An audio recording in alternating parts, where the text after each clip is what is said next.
Как вы думаете, счастливая семья – это миф или реальность? Давайте попробуем разобраться в этом вопросе.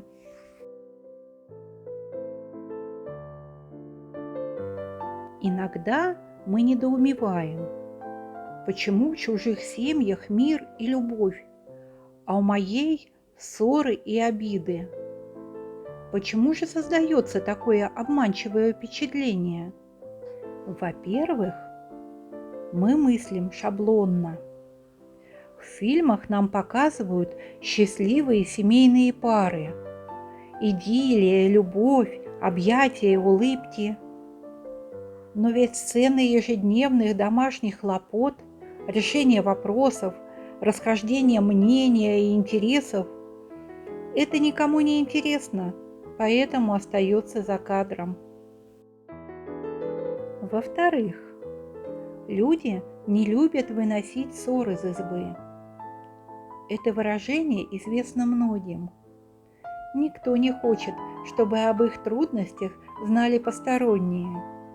Именно из-за этого у многих складывается впечатление, что жизнь этой пары идеальна. Но на самом деле они просто не показывают своих проблем. Ну и в-третьих, нас никто не научил правильно решать конфликты. Либо ты защищаешься, либо молчишь.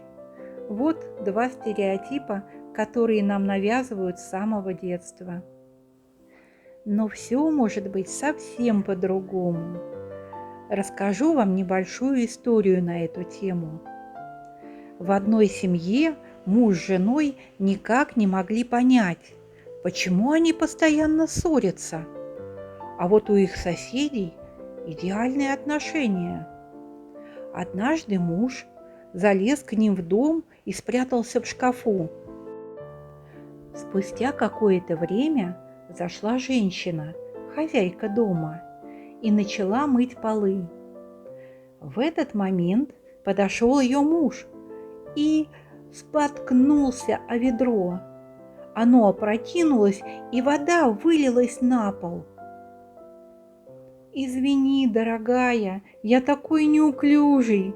Сейчас я сам все уберу», — сказал мужчина и взял тряпку.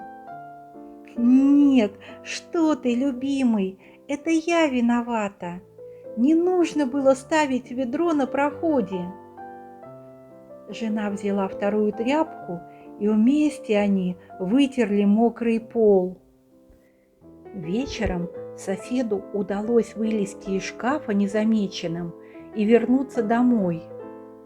Прямо с порога жена у него спросила: «Ну что, ты узнал, в чем секрет их семейного счастья?» Секрет в том, что у них каждый видит свои ошибки и думает о благополучии другого. А у нас наоборот. В конфликте мы всегда виним друг друга и думаем только о себе. Какой вывод мы можем сделать? Счастливая семья – это не там, где нет конфликтов.